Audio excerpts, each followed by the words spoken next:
Hello everyone, my name is Bhante Akaliko. I use he, him pronouns. I'm a queer Buddhist monk, and it's my pleasure to be with you today for this talk on love, lust and loneliness for the International Queer Buddhist Conference. Thank you very much to the organisers for inviting me to give this talk and for all the hard work you've done in preparing the conference.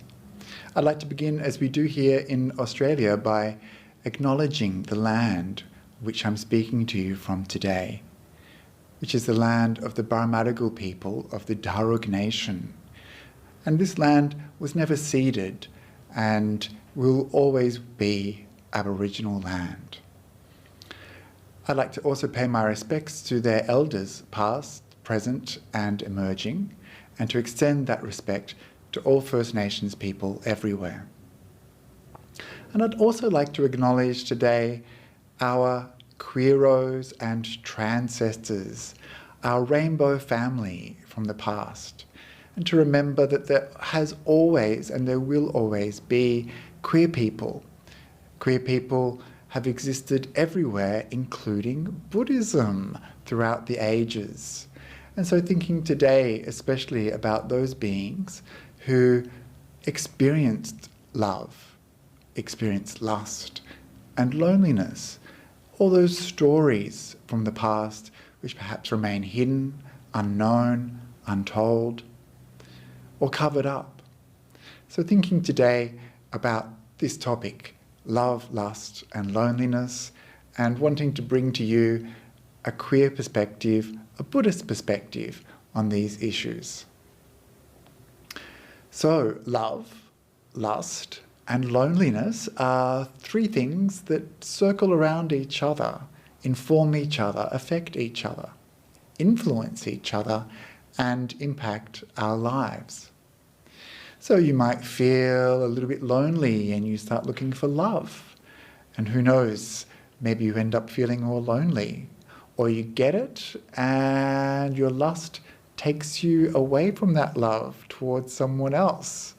Or you are in a relationship and you feel lonely, or you are after a hookup and end up feeling lonely after that.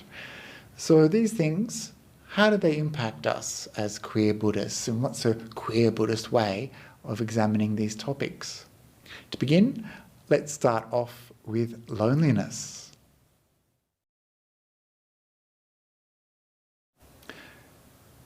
We all feel lonely from time to time. It's that experience of feeling disconnected, isolated, of feeling that we don't belong, perhaps that we are not cared for, not seen, not understood.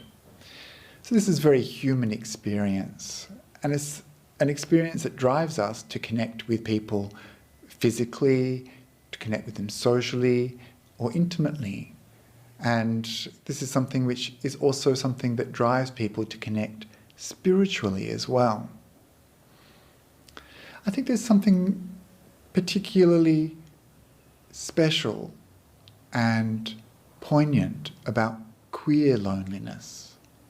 Perhaps you've had the experience of being the only queer in the village, maybe the only trans person on the meditation retreat, perhaps the only queer person in your spiritual community. And I think there's a loneliness that queer people have experienced throughout their lives that's been conditioned by a rejection, an uncertainty in ourself, a feeling that perhaps we can't be ourselves and belong and be cared for in our family group, in our social group, our school group, or spiritual community.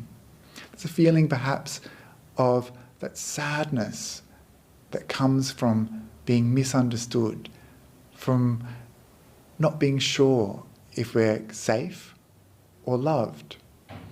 And that's why with a group that I run, Rainbodhi, which is a queer community for Buddhists, I always make sure that at the beginning of each talk that we offer, I begin by saying to people, you are loved and you belong, regardless of who you are, regardless of your race, gender, sexuality, regardless of your ability, regardless of anything, you are loved and you belong. And I remember someone telling me when I first started doing this that it was really powerful for them because they had experienced rejection from spiritual communities and how important it was for them to hear that they were cared for and that they belonged.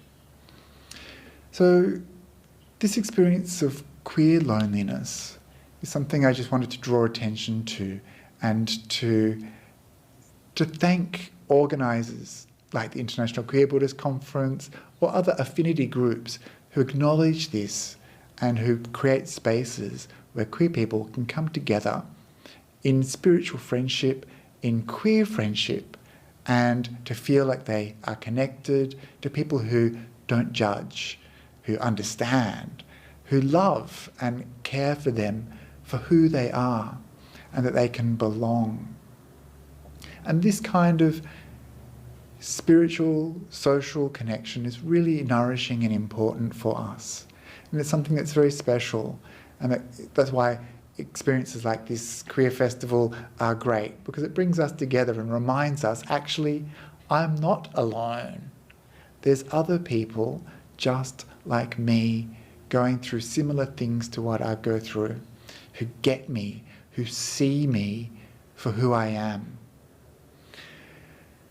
And so that's why I wanted to mention briefly this idea of queer loneliness and queer connection. One thing that happens when we feel lonely is we look for a way to fill that loneliness up, often through physical connection, sexual connection, through hookups, intimate connections like relationships. And this can fill up a whole heap of our time trying to put aside that feeling of loneliness, finding something that's going to make us feel like we are cared for, that we're connected, or that we belong to someone else. And this is fine. It's a valid form of social intimacy. We need this. We're social beings. We're hardwired for connection. But sometimes the way that we do this can be very unskillful. It can be putting a lot of pressure on another person, maybe just one other person, to fulfill all the needs, all the expectations, all the obligations that we have.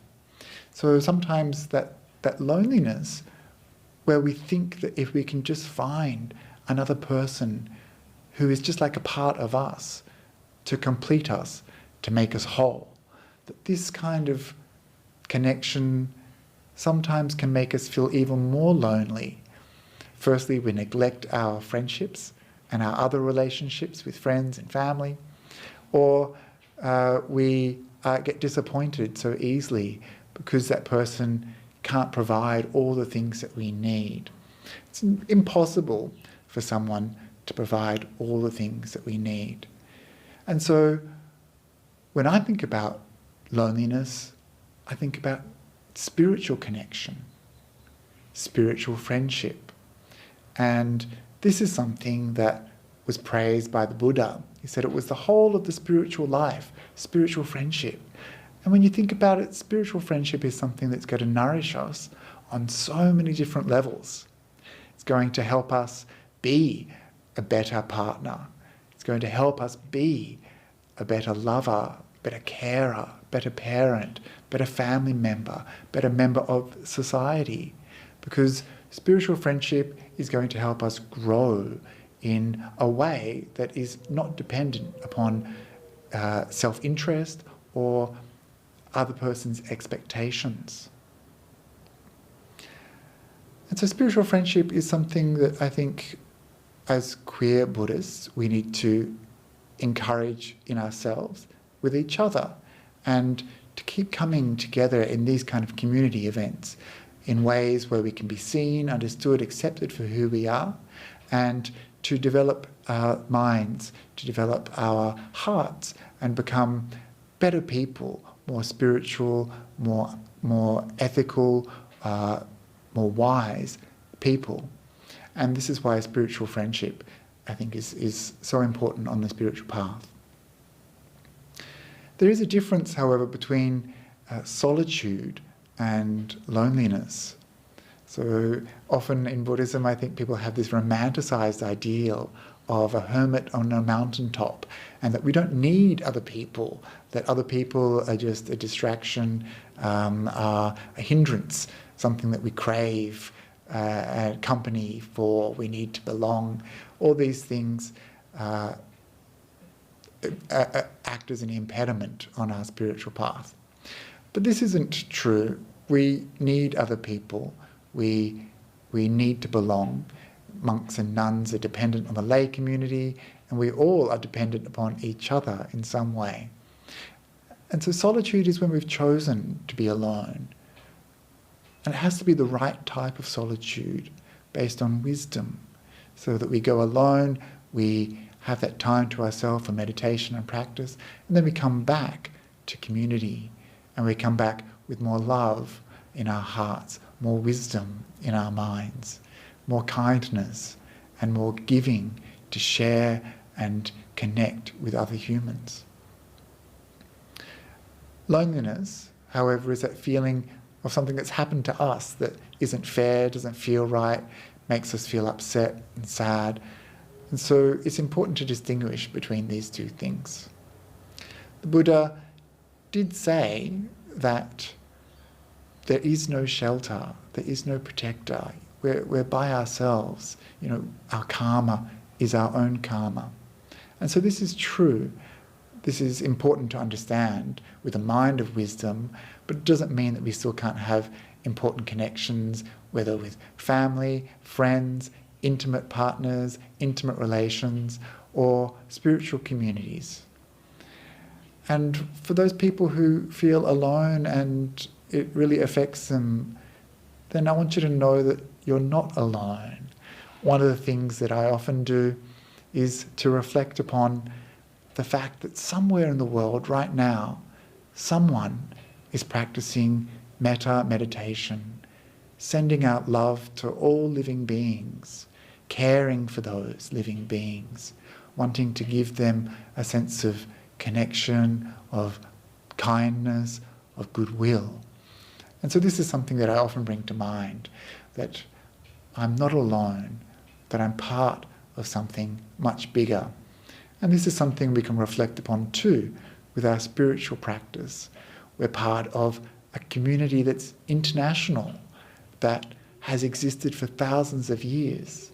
And throughout many lifetimes, we've had a connection to many different beings.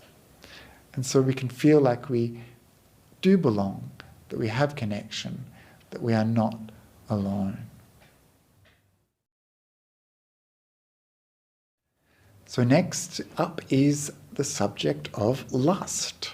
So lust is a word I purposefully chose for this talk because I wanted to think about the connection between religion and sexuality. So when I hear this word lust, I think about sin and judgment. I think about shame and maybe like a dirty, secret kind of desire. And this is something that isn't found in Buddhism, doesn't have a place in Buddhism. It's something that perhaps other religions might have informed our thinking of. And I want to say in this part of the talk that religion has a bad track record when it comes to LGBTQIA plus people. And that we shouldn't look to religion to affirm what we know as our true and beautiful selves. We shouldn't look to religion for permission to be ourselves, to love who we love. No religion should be able to tell you who you can love, how you can love. No religion has any place being inside your bedrooms or wherever you are. And so I want to acknowledge that our relationship to our spirituality and our sexuality is something for us to decide, for us to determine. and it's something that we can know in our hearts, and only we can know. It's not something that is the concern of anybody else. So sexual desire is something that is natural and normal and shouldn't be a source of shame. And in Buddhism, there isn't this sense of sin. There isn't this sense of judgment around sexuality. It's something that's just normal, it's what happens in the village, and that's what it is. So don't be confused with the topics that the Buddha talked to monks and nuns about when it comes to sexual desire. These are teachings for people who are voluntarily celibate, and these aren't teachings that should be taken up by everyone. It's okay to have relationships, it's okay to have hookups, it's okay to enjoy sexual pleasure. It's not a problem unless you're creating harm for yourself or harm for others. So just because sexual desire is normal and natural doesn't mean that there isn't an ethical dimension in Buddhism when it comes to our sex life. So one important area is not cheating on our partner. Doesn't mean that we can't have an open relationship or a polyamorous relationship. We can, as long as we have permission, as long as we have an agreement with our partner, because it's that breaking of trust which causes harm and causes us to feel bad. You know, we've hurt someone, we've caused pain, we've damaged our relationship. So when it comes to Buddhism, these ideas about harm and harmlessness are really important. We can bring this ethical dimension into our spiritual and sexual practice. We can be better, more caring, more kind lovers. We can make sure that we give to our partners instead of being selfish. We can make sure that we care for them, that we don't use our sexual partners and throw them away. We can remember that they're a whole person, that we want to care for them, be kind. It doesn't mean that we can't have kinky relationships, BDSM, top, bottom, whatever, but it means that we care for them in the way that they want to be cared for as a whole person. It is important to acknowledge that sense desire has limitations. The Buddha discussed how our craving for sensual pleasures can be a source of suffering for us in our lives. And he talked about how insatiable our craving can be for sensual pleasures. One image is the image of a dog who's been given a bone that's been scraped well clean of the meat. The dog will chew on that bone and get the taste and the flavour of the meat, but will never truly be satisfied, will never be filled up, because it's just the taste. It's not something that is substantial. And so when it comes to sensual pleasures, of which sex is just one, then we have to be a little bit careful that we don't overbalance, that we don't overemphasize this part of our life in a way that becomes obsessive, addictive, or harmful. And this is important because it's unchecked sensual desire that leads to things like stalking, harassment, lewd conduct at work, or even things like abuse and rape. So the queer community celebrates our sexuality, and rightly so. For so long, our sexuality has been oppressed, has been marginalised, has been stomped on and squashed by social leaders, by religion, by our family, by friends, and by religion. And so celebrating our sexuality is something that's really important for the queer community, and I fully support and encourage people to express themselves however they want. However, it should be acknowledged that there are limitations for this to bring happiness into our life. And that's okay. And one of the problems, I think, for a lot of queer people is that we are pigeonholed by our sexuality and feel that maybe we're not gay enough, or we're not having enough sex, or that we should be made happy by these things which are so fleeting and so elusive, you know. And so instead we need to see sometimes that this part of ourselves, which is important, normal, natural, and should be celebrated, at the same time has its limitations, that it is impermanent, that our feelings change, that our bodies fall apart, and that these things may not make us happy in the same way that we hope that they will. And that's why we can turn to things like meditation and the discussion about wisdom that the Buddha talks about when he talks about sensuality, and see that maybe there's some truth that we should learn, understanding the truth of these things, seeing them for ourselves, that sensual experiences, whilst normal, natural, at the same time may not make us happy.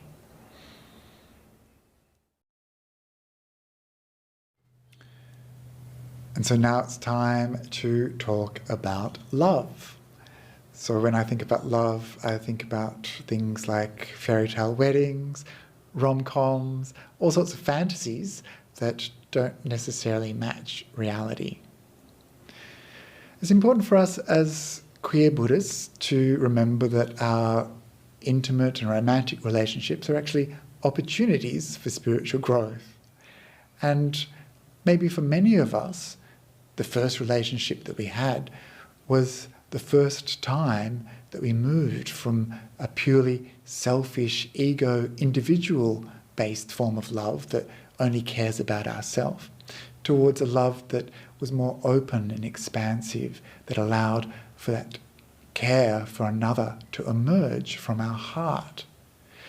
And so we move from this I, me, mine kind of love to a I and you kind of love, and eventually towards a we, us form of love. And so this is a very important development for us as spiritual practitioners.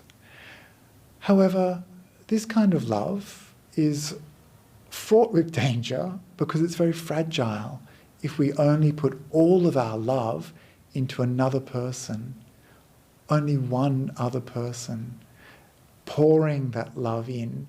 It's so fragile because things change so quickly. Our partner might be taken away from us. Our interests in each other might change. And if we put all of our efforts into that one person alone, then we're vulnerable to that change. And so when we talk about spiritual love, we're thinking about the kind of love that is bigger and more expansive. The kind of love that is not big and expansive is the kind of small love that we might have in our relationships. And that might sound harsh because our relationships are big and important for us, they're so special, but it's limited. And it's so often based on expectation, obligation, on getting what we want from another person. But the kind of love that we talk about when we talk about spiritual love is not based on expectation, not based on what you get back. It's something that is given freely, and it's something that isn't limited, but something that is vast, immeasurable, something that is boundless. And this is the kind of love that the Buddha talked about when he talked about things like metta. He talked about unfurling a boundless heart to all living beings. And so our intimate relationships, especially because of all of their challenges, our family relationships, especially because of all of their challenges, our interactions with co-workers, all of these things are opportunities for us to grow that love inside ourselves that encompasses all living beings.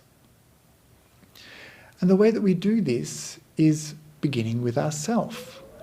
And so this might seem counterintuitive in many ways, but that self-love is so important because if we can't feel it within ourselves, we can't give it towards other people. And in Buddhism, the practice of metta, all of the various different techniques that you may have heard, these are not intellectual pursuits. They're not abstract. They're something that are emotional and that should be felt inside your heart. They're something that should affect you physically, mentally, emotionally, and spiritually. Something that should be born inside of you and felt and radiated outward in a beautiful way, which is powerful. And this is something that we can develop in our minds, something that we can develop through our relationships with others, but something that shouldn't be limited only to the people that we know. Shouldn't be limited only to those who are closest to us. And the things that stop us from loving are things like anger, hatred, ill will, even things like just being tired and overwhelmed by life and being busy.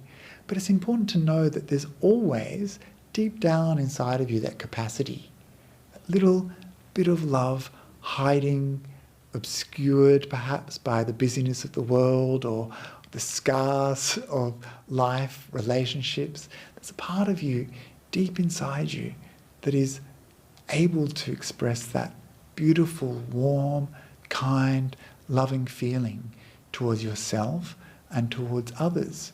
And it's something that we develop in our meditation practice through a practice like metta or compassion for others, where we deliberately incline the mind towards this positive, wholesome state, and we grow that muscle for love within ourselves, getting stronger and stronger, becoming more deep, more powerful, so that when we interact with others, it arises quite naturally. It's really important that when we're developing these minds of love, that it's not something that's limited only to our meditation cushion. There's no point in only developing metta on the cushion and thinking you've done enough.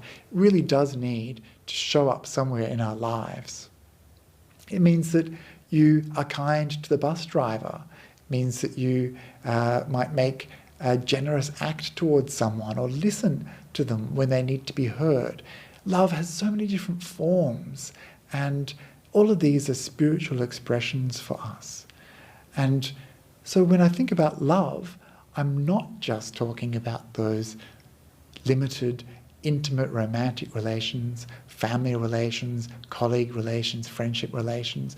I'm thinking about a kind of love which is much, much larger. And this is the kind of love that the Buddha talked about. And those things that prevent us from loving, hatred, aversion, ill will, resentment, these things we might experience not only in ourselves, but from others. And this can be a really hard part of being queer, to experience hatred from other people who we don't even know, to experience ill will and resentment from society who questions our existence and who make our lives so difficult. And so it's very important for us to not replicate those feelings of hatred and ill will in our own minds, so that we don't become that kind of mind ourselves. We need to be cautious that those states of hatred and ill will don't overwhelm our mind and disturb our peace, disturb our happiness, disturb our capacity for love. Because those states of mind are harmful to us and harmful to others. We don't want to become the people who hate us. We don't want to become the haters ourselves. And so when we think about hate or ill will, we should remember that these are small, tiny mind states compared with a mind of love. A mind of love will always triumph over those small, tiny mind states of hate, because love is so much bigger, so much more powerful, and has the capacity to transform those tiny mind states, to overwhelm them with goodwill and kindness, to overwhelm them with beautiful mind states of love, generosity, caring, kindness, goodness. And these are the kinds of minds that we want to develop on the spiritual path. These are the kinds of minds that will make our intimate relations better, that will help us to deal with the difficulties that we face in society and life. These are the minds that we want to carry with us throughout our life, so that we can feel that we're doing the best that we can as a spiritual being, so that our mind can be unsullied by unwholesome states. And although I talk about these mind states as being boundless and vast and limitless, it's also important to acknowledge that we might need to have some boundaries within our hearts, that our relationships with friends and families especially can be hard, that we may have difficult relationships that are toxic, and it's okay to have boundaries. It's okay to just leave them aside in our practice of metta. Later on we might develop a mind that is big enough to handle them and to encompass them, but it's okay for us to take care of ourselves by being aware where those feelings are going to be triggered. And so, running out of time, I just want to say thank you for the organisers for inviting me to give this talk. Short talk about love, lust and loneliness, and I hope that it may have been some benefit to you. And I wish you all the very best. Enjoy the conference, and many blessings to you all.